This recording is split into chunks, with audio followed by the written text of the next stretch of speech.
नमस्कार दोस्तों। इस वीडियो में हम कक्षा 7 की किताब सामाजिक एवं राजनीतिक जीवन का अध्याय 4 पढ़ने जा रहे हैं। इस अध्याय का शीर्षक है लड़के और लड़कियों के रूप में बड़ा होना। देखिए, लड़का या लड़की होना किसी की भी एक महत्वपूर्ण पहचान है, उसकी अस्मिता है। जिस समाज के बीच हम बड़े होते हैं वो हमें सिखाता है कि लड़के और लड़कियों का कैसा व्यवहार स्वीकार करने योग्य है, उन्हें क्या करना चाहिए और क्या नहीं। हम प्राय यही सोचते हुए बड़े होते हैं कि ये बातें सब जगह बिल्कुल एक सी हैं, परंतु क्या सभी समाजों में लड़के और लड़कियों के प्रति एक जैसा ही नज़रिया है? इस पाठ में हम इसी प्रश्न का उत्तर जानने की कोशिश करेंगे। हम ये भी देखेंगे कि लड़के और लड़कियों को दी जाने वाली अलग अलग भूमिका उन्हें भविष्य में स्त्री और पुरुष की भूमिका के लिए कैसे तैयार करती है। इस पाठ में हम देखेंगे कि अधिकांश समाज पुरुष व स्त्रियों को अलग अलग प्रकार से महत्व देते हैं। स्त्रियां जिन भूमियों का निर्वाह करती है उन्हें पुरुषों द्वारा निर्वाह की जाने वाली भूमिकाओं और कार्य से कम महत्व दिया जाता है। इस पाठ में हम ये भी देखेंगे कि स्त्री और पुरुषों के बीच काम के क्षेत्र में असमानताएं कैसे उभरती है।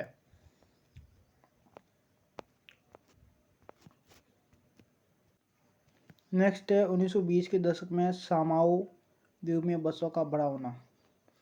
सामाओ द्वीप प्रशांत महासागर के दक्षिण में स्थित छोटे छोटे द्वीपों के समूह का एक ही भाग है। सामोअन समाज में किए गए अनुसंधान की रिपोर्ट के अनुसार 1920 के दशक में बच्चे स्कूल नहीं जाते थे। वे बड़े बच्चों और वयस्कों से बहुत सी बातें सीखते थे, जैसे छोटे बच्चों की देखभाल या घर का काम कैसे करना आदि।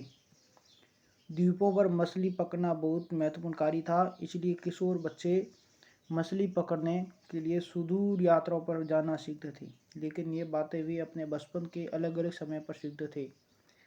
छोटे बच्चे जैसे ही चलना शुरू कर देते थे, उनकी माता या बड़े लोग उनकी देखभाल करना बंद कर देते थे। ये जिम्मेदारी बड़े बच्चों पर आ जाती थी, जो प्राय स्वयं भी 5 वर्ष के आसपास की उम्र के होते थे।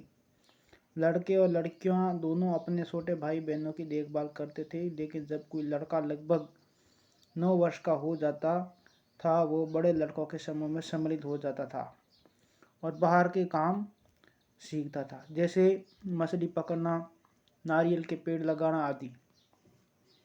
लड़कियां जब तक 13-14 साल की नहीं हो जाती थी, छोटे बच्चे की देखभाल और बड़े लोगों के छोटे मोटे कार्य करती रहती थी। लेकिन एक बार जब वे 13-14 साल की हो जाती थी, वे अधिक स्वतंत्र होती थी। लगभग 14 वर्ष की उम्र के बाद वे भी मछली पकड़ने जाती थी, बागानों में काम करती थी और डलिया बुनना सीखती थी। खाना पकाने का काम अलग से बनाए गए रसोई घरों में ही होता था, जहाँ लड़कों को ही अधिकांश काम करना होता था और लड़कियां उनकी मदद करती थी। फिर क्या हुआ? 1960 के दशक में मध्य प्रदेश में पुरुष के रूप में बड़ा होना। एमपी की बात हो रही है अपने भारत में। 1960 में मध्य प्रदेश के एक छोटे शहर में रहने और स्कूल जाने के वर्णन से लिया गया है। कक्षा 6 में आने के बाद लड़के और लड़कियां अलग अलग स्कूलों में जाते थे। लड़कियों के स्कूल लड़कों के स्कूल से बिल्कुल अलग ढंग से बनाए जाते थे। उनके स्कूल के बीच में एक आंगन होता था, जहाँ वे बाहरी दुनिया से बिल्कुल अलग रहकर स्कूल की सुरक्षा में खेलते थे। लड़कों के स्कूल में ऐसा कोई आंगन नहीं होता था, बल्कि उनके खेलने का मैदान बस एक बड़ा सा खुला स्थान था जो स्कूल से लगा हुआ था। हर शाम स्कूल के बाद लड़के सैकड़ों लड़कियों की भीड़ को संकरी गलियों से जाते हुए देखते थे। सड़कों पर जाती हुई ये लड़कियां बड़ी गंभीर दिखती थी। ये बात लड़कों से अलग थी, जो सड़कों को अनेक कामों के लिए उपयोग करते थे, जैसे यूं ही खड़े खड़े खाली समय बिताने के लिए, दौड़ने और खेलने के लिए और साइकिल चलाने के कर्तव्यों को आजमाने के लिए। लड़कियों के लिए गली सीधे घर पहुंचने का एक माध्यम थी। लड़कियां हमेशा समूह में जाती थीं। शायद उनके मन में ये डर रहता था कि कोई उन्हें छेड़ ना दे या उन पर हमला ना कर दे। ऊपर के 2 उदाहरणों को पढ़ने के बाद हमें लगता है कि बड़े होने के भी कई तरीके हैं। हम प्राय सोचते हैं कि बच्चे एक ही तरीके से बड़े होते हैं। ऐसा इसलिए है क्योंकि हम अपने अनुभवों से ही सबसे ज़्यादा परिचित होते हैं। यदि हम अपने परिवार के बुजुर्गों से बात करें तो पाएंगे कि उनका बचपन शायद हमारे बचपन से बहुत भिन्न था। हम ये भी अनुभव करते हैं कि समाज लड़के और लड़कियों में स्पष्ट अंतर करता है। यह बहुत कम आयु से ही शुरू हो जाता है। उदाहरण के लिए उन्हें खेलने के लिए भिन्न खिलौने दिए जाते हैं। लड़कों को प्राय खेलने के लिए कारें दी जाती हैं और लड़कियों को गुड़िया। दोनों ही खिलौने खेलने में बड़े आनंददायक हो सकते हैं। फिर लड़कियों को गुड़िया और लड़कों को कारें ही क्यों दी जाती हैं? खिलौने बच्चों को ये बताने का माध्यम बन जाते हैं कि जब वे बड़े होकर स्त्री और पुरुष बनेंगे तो उनका भविष्य अलग अलग होगा। अगर हम विचार करें तो यह अंतर प्राय प्रतिदिन की छोटी छोटी बातों पर बनाकर रखा जाता है। लड़कियों को कैसे कपड़े पहनने चाहिए, लड़के पार्क में कौन से खेल खेलें, लड़कियों को धीमी आवाज़ में बात करनी चाहिए और लड़कों को रोब से, ये सब बच्चों को ये बताने के तरीके हैं कि जब वे बड़े होकर स्त्री और पुरुष बनेंगे तो उनकी विशिष्ट भूमिकाएं होगी। बाद के जीवन में इसका प्रभाव हमारे अध्ययन के विषयों व व्यवसाय के सीमा पर भी पड़ता है। अधिकांश समाजों में, जिनमें हमारा समाज भी सम्मिलित है, पुरुषों और स्त्रियों की भूमिकाओं और उनके काम के महत्व को समान नहीं समझा जाता है। पुरुष और स्त्री की हैसियत एक जैसी नहीं होती है। आओ देखें कि पुरुष और स्त्रियों के द्वारा किए जाने वाले कामों में ये असमानता कैसे है। घरेलू काम का मूल्य। हरमीत के परिवार को नहीं लगता था कि जसप्रीत घर का जो काम करती थी वो वास्तव में काम था। उनके परिवार में ऐसी भावना का होना कोई निराली बात नहीं थी। सारी दुनिया में घर के काम की मुख्य जिम्मेदारी स्त्रियों की होती है, जैसे देखभाल संबंधी कार्य, परिवार का ध्यान रखना, विशेषकर बच्चों, बुजुर्गों और बीमारों का। फिर भी जैसा हमने देखा, घर के अंदर किए जाने वाले कार्यों को महत्वपूर्ण नहीं समझा जाता। मान लिया जाता है कि वे तो स्त्रियों के स्वाभाविक कार्य है, इसलिए उनके लिए पैसा देने की कोई ज़रूरत नहीं है। समाज इन कार्यों को अधिक महत्व नहीं देता। नेक्स्ट है घर पर कार्य करने वालों का जीवन। जो घर पर कार्य करते हैं उसका जीवन किस तरह का होता है। हरमीत की माँ ही घर के काम नहीं करती थी, काफ़ी सारा काम मंगला करती थी, जो उनके घरेलू काम में मदद के लिए लगाई गई थी। बहुत से घरों में, विशेषकर शहरों और नगरों में, लोगों को घरेलू काम के लिए लगा लिया जाता है।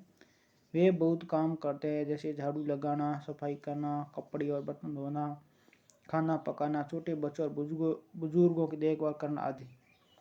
घर का काम करने वाली अधिकांश स्त्रियां होती हैं। कभी कभी इन कार्यों को करने के लिए छोटे लड़के या लड़कियों को काम पर रख लिया जाता है। घरेलू काम का अधिक महत्व नहीं है, इसलिए इन्हें मजदूरी भी कम दी जाती है। घरेलू काम करने वालों का दिन सुबह 5 बजे से शुरू होकर देर रात 12 बजे तक भी चलता है।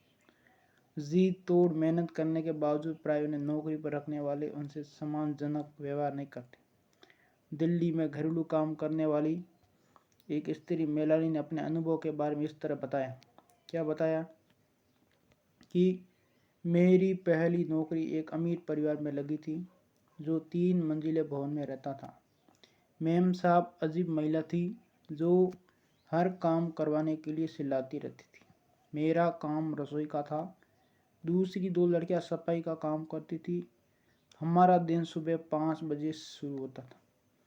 नाश्ते में हमें एक प्याला चाय और 2 रूखी रोटियां मिलती थी।